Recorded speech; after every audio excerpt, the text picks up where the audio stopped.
차명 계좌로 주식 투자한 혐의 인정하십니까? 61일 혐의 어떻게 생각하십니까?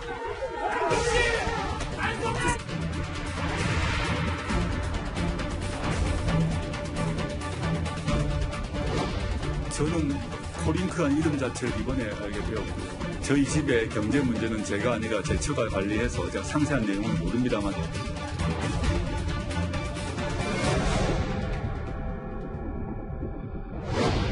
여러분들은 굉장히 지금 의도를 가지고 질문하고 있는 것도 알고 있고 굉장히 부적절한 해석이고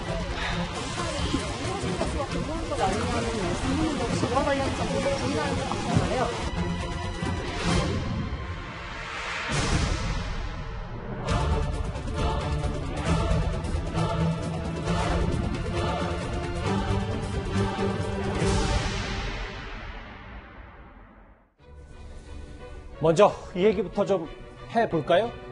정경심 교수의 재판이 자녀 입시 비리 의혹에서 오늘부터는 본격적으로 이 사모펀드 의혹 심리로 넘어갔습니다. 2라운드인 셈이죠.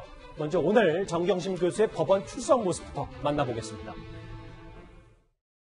정경심! 반성해! 차명 계좌로 주식 투자한 혐의 인정하십니까?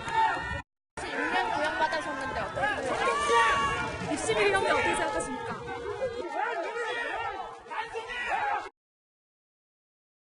먼저 눈에 띄는 것부터 오늘 시작을 해보겠습니다. 김태현 변호사님. 오늘 법정 심리 결과 해서 당시 2018년 5월 민정수석 당시에 조국 전 장관과 정경심 교수의 이 대화 내용이 공개가 됐는데 오늘 핵심이 이거예요. 불로수익 할 말 없음.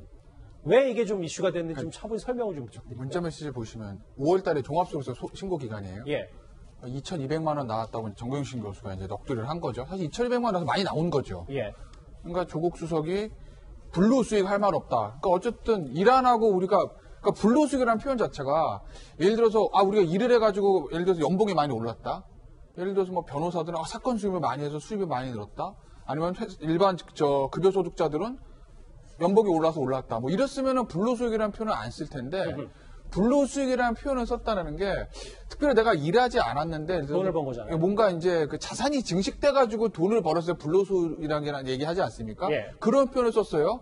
그러니까 정경심과 거기다가 무슨 소리야 이게 아니라 그러니 작년보다 재산 총액이 늘었지. 그렇게 쓰고도 이 얘기는 뭐냐면 부부의 말의 종합을 해보면 뭔가 근로와 상관없는 데서 소득이 확 늘었다. 엄청나게 늘었다. 그래서 우리가 그렇게 많이 소비를 하고도 세금을 이렇게 많이 냈다. 뭐 이 얘기 아니겠어요? 네. 그러니 아마 다른 어떤 자산을 통해 가지고 수익을 얻은 창출한 그런 부분에 대해서 조국 전 수석도 다 인지하고 있었던 거 아니냐라는 얘기가 좀 나오는 거죠. 조국 전 장관은요, 작년 9월 기자간담회 자리에선 이 코링크라는 이름 자체를 모른다고 강조했었습니다. 코링크란 이름 자체를 이번에 알게 되었고요. 저희 집의 경제 문제는 제가 아니라 제 처가 관리해서 제가 상세한 내용은 모릅니다만 저희가 정보가 좀 부족하고 무지한 투자자란 점 말씀드리겠습니다. 자기가 개별 투자한 것은 다 손해를 엄청 본 사람입니다. 사모펀드 몰랐다고 지금 작년 9월에 이렇게 얘기를 했는데 이게 정확히 정경심 교수가 이 말을 한 건지 조국 전 장관 이 말을 한 건지는 알 수 없습니다만 어쨌든 대화망에 불로소득 할 말 없음이라는 단어가 있어요. 그러면 김경진 의원님, 결국은 민정수석의 지위를 활용해서 정경심 교수가 사익을 추구한 건 아닌지 이런 검찰의 주장이 나오고 있거든요. 예, 사익을 취했다라고 하는 것이 이제 검찰의 공소 내용이고, 예. 특히 이제 이게 그 오촌 조카가 횡령을 하는데 정경심 교수가 공범이다. 그리고 그 공범으로 볼 수 있는 정황 중에 하나가 저런 내용이다. 지금 이런 거고요. 정경심 교수는 반면에 오촌 조카에게 돈을 빌려준 것에 불과하지 투자 명목이라든지 뭐 이런 것으로 돈이 흘러간 것은 아니다. 그렇죠. 지금 이렇게 얘기를 하고 있거든요. 근데 검찰이 지금 가지고 있는 또 수사 과정에서 밝혀진 바에 의하면 그러면 돈을 빌려줬다 그러면 그럼 언제 갚을래? 그럼 한 달에 이자는 얼마가 되냐? 그다음에 만약에 네가 돈을 못 갚을 경우에 대비해서 나는 무슨 담보를 취득해야 되냐? 이런 내용의 대화라든지 어떤 토의가 오고 갔어야 되는데 투자와 관련된 어떤 계획표가 두 사람 사이에 오고 갔다든지 아니면 투자한 회사에서 거기서 컨설팅을 한다는 명목으로 정경심 교수가 돈을 가지고 갔는데 그 가지고 간 돈과 관련해서 저렇게 종합소득세가 나왔다는 사실이 있고 또 그와 관련해서 조국 교수와 부부지간에 카톡에서 저런 종합소득세가 엄청 많이 나왔다. 근데 불로소득이니까 뭐 어쩔 수밖에 낼 수밖에 없느냐 저런 대화가 오고 갔다라고 하는 것은 예. 저게 빌려줬다고 하는 정경심 교수의 말도 거짓말이고 예. 그리고 그런 상황을 처가 전적으로 했고 본인은 전혀 모르고 있었다고 하는 조국 전 민정수석의 얘기도 거짓말이라는 것을 우리가 추정할 수 있는 정황들인 거죠. 물론 이제 저 정황이 재판부가 얼마만큼 증거로서 의미를 두어서 유죄 판결을 할지 안 할지는 이제 최종적으로 판결 결과를 지켜봐야 되겠지만 예. 저 카톡의 내용이라든지 전후 맥락으로 보면 조국 교수가 전에 기자회견을 할 때 했었던 내용은 거짓말이 아닐까라는 의구심을 충분히 일으키게 만드는 거죠. 이해가 됐어요. 장하철 변호사님. 그래서 조국 전 장관도 이 여러 가지, 그러니까 돈을 단순히 빌려준 게 아니라 투자한 것 자체를 몰랐을 리 없고, 뭐 그런 검찰의 주장, 내 목표는 강남에 건물 사는 것 같다는 이런 대화 내용, 오촌 조카의 대화 내용까지. 이게 다 그럼 정경심 교수와 조 전 장관의 오촌 조카 공범으로 지금 검찰은 보고 있는 거잖아요. 그렇죠. 저 강남에 건물 사는 것, 이 문자 메시지가 왜 중요하냐. 뭐 정경심 교수 변호인 측에서는 망신 중이다라고 했고, 오늘도 부장판사가 이 이야기는 그만하고 넘어가자 했습니다만, 이 검사 측에서 이 7월 7일의 메시지를 다시 꺼낸 이유가 있습니다. 조국 전 수석이 민정수석으로 임명된 게 2017년 5월 11일입니다. 예. 이제 남편이 민정수석이 됐으니 주식을 처분하고 어디에 투자해야 될지 계속 고민하고 있다가 이 7월 7일 문제의 문자가 오간 7월 7일에 오촌 조카로부터 펀드 출자를 통해서 응급제 사업을 한번 해보자 상호 협의를 한 날이라는 거죠. 이 투자에 관련된 협의를 하고 나서 같은 날 직후 정경심 교수가 본인의 남동생에게 내 목표는 강남에 건물 사는 것이라고 보냈다는 겁니다. 그러니까 시간 순으로 따져보게 된다면 네. 이 오촌 조카와 함께 투자 계획을 세웠기 때문에 그로 인해서 들뜬 마음으로 이 내 목표는 강남 건물이다 문자를 보낸 것. 결국 이 오촌 조카에게 돈을 보낸 것이 대여가 아니라 큰 돈을 노릴 수 있는 투자임을 정경심 교수 측에서 인지하고 있었다는 것이고요.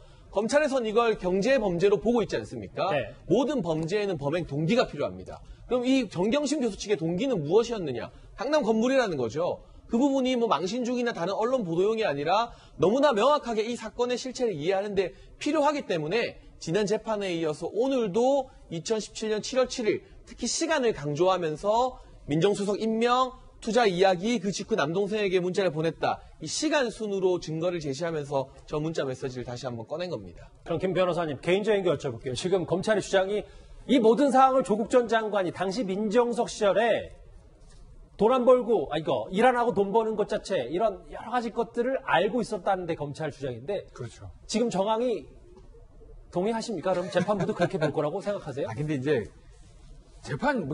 비단 이 재판뿐만 아니라 모든 재판에 있어서 재판에 나와 있는 단편적인 어떤 그런 문답이라는 공방만 가지고 외부에서 보고 판단하는 건 불가능해요. 그건 뭐 신의 영역에 도전하는 거지. 이거 저희가 판단할 수 있는 부분은 아닌데. 예.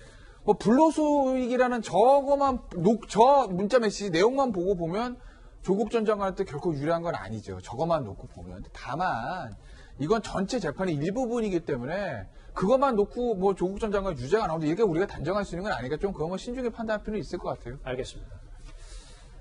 이해가 됐어요. 알겠습니다. 이렇게 사모펀드 혐의와 관련해서도 조국 전 장관의 불리한 증거들이 나오는 가운데 또 하나의 고비가 왔습니다. 그간 조국 전 장관과 막역한 사이로 검찰을 맹비난해왔던 열린민주당 최강욱 대표 때문입니다. 한 일정 먼저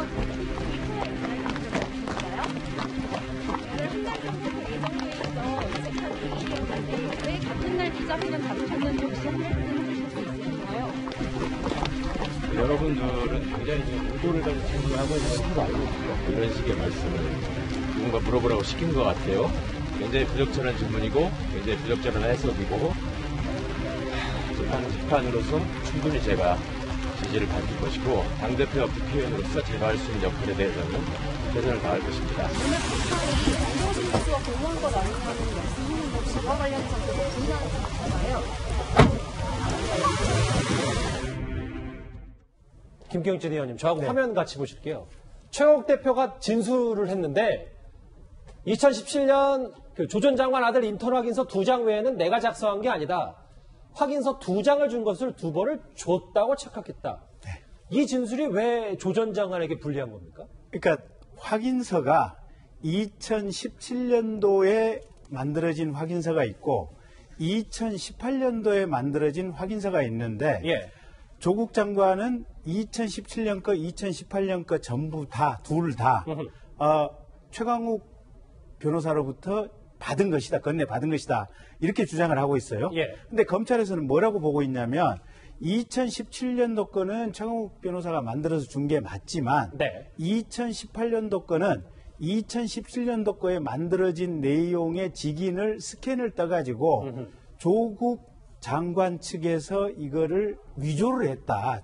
최강욱 변호사가 만들어준 게 아니다라고 해가지고 문서 위조로 지금 조국 장관을 기소를 해놨어요. 그렇죠. 그러면 사실은 조국 장관이 말이 진실이라면 최강욱 이제 지금은 의원이지만 당시 변호사가 최강욱 의원이 17년도 거든 18년도 거든 둘 다 내가 만들어준 게 맞다 라고 얘기를 했어야 되는데 최강욱 본인의 재판에 와가지고 뭐라고 얘기를 하냐면 2017년도 거는 내가 만들어준 게 맞지만 2018년도 거는 나 모르는 거다 지금 이렇게 얘기를 해버린 거예요. 그러면 조국 장관은 아니 나 최강욱 변호사한테 당시 건네 받은 건데 근데 말이 지금 틀린 상황이 돼버린 거 아니겠습니까? 그러니까 청와대에 있을 때는 당시 최강욱 비서관은 둘 다 내가 해준 것이다라는 뉘앙스로 얘기를 해서 그런 취지로 청와대에서 당시 윤도한 수석이 해명을 했었는데 막상 법정에 나가서는 2017년 건 내가 해준 건 맞는데 2018년 건 내가 안 해준 거다 모르는 거다 이렇게 해버리니까 결국은 그게 조국 장관 재판의 유죄를 입증할 수 있는 결정적인 증거가 지금 돼버린 셈이거든요. 예. 그래서 당시에 이제 그 최강욱 재판장에 있는 검사가 이거 공판 조서에 정식으로 남겨달라고 얘기를 했더니 최강욱 피고인의 변호사가 잠깐 스톱. 우리 좀 생각 좀 해보고 다음 기회에 정리해서 얘기를 할게요. 지금 이렇게 얘기를 해놓은 상황입니다. 일목요연하게 정리 잘 해주셨습니다. 김 변호사님, 네. 그럼 이걸 더 정리해 볼게요. 네, 그러시죠. 이 진술이 그러면 조국 전 장관에게도 불리하지만 이렇게 일관성 없는 만약에 진술을 한 최강욱 대표에게도 더 불리해지는 거 아닙니까? 그거는 그렇지. 최강욱 대표한테는 저게 유리하죠. 왜냐면 본인은 제가 예를 들면 17, 18 두 번이 아니라 17년도에 2장 발급한 거를 2번을 착각했. 그건 그럴 수는 있어요. 예. 왜냐면 예전 일이기 때문에 그 정도 착각은 있을 수는 있거든요. 그러니까 법정에서 이제 최강욱 대표 사실은 제가 검찰 조사 받을 때는 2번이랑 이 숫자에 지금 천착이 돼서 2장 발급한 거를 17년, 18년 이렇게 2번이라고 내가 착각을 했다. 정리를 하겠다라고 다시 정리하면 그거는 사실은 뭐 최강욱 대표한테는 불리한 건 아니에요. 예. 그런데 저게 이제 팩트로 사실관계로서 사실로 굳어지면 앞서 김경진 전 의원 말씀하셨듯이 조국 전 장관 부부에게는 결정적으로 불리한 부분이 되니까 저게 이제 과연 다음에 어떻게 정리를 할까. 이게 이제 중요한 거고 사실 저희 이제 변호사들이 법정 들어가서 브리타라고 하거든요. 생각 못했던 게 각자 확 튀어나오면 가장 많이 쓰는 방패가 뭐냐면 재판장님 다음 기회까지 정리하겠습니다. 이거예요. 왜냐하면 모든 법정에서 말로 막 나오는 그런 얘기들 아까도 보면 뭐 검사랑 저 재판 얘기하잖아요. 그런 게 다 공식 기록에 남는 건 아니거든요. 그렇죠. 결국 재판장에 보는 기록은 검찰과 변호에 제출한 서면 그 다음에 법정에서 오간 얘기 중에서 공판조서 또는 변론조사 남아있는 거 이 부분이에요. 예. 그러니까 그날 변호인이 솔직히 말로 약간 실수를 했다 하더라도 다음 기회까지 서면으로 잘 정리를 하면 그 서면에 있는 게 우선시 되니까 이제 이번에도 저 변호사가 다음 기회까지 저희가 서면으로 정리하겠다 이 얘기를 한 거예요. 진짜 다음 기회일 때 과연 어떤 입장을 밝히느냐. 그게 보면 이제 포인트, 변곡점이 되는 거죠, 재판.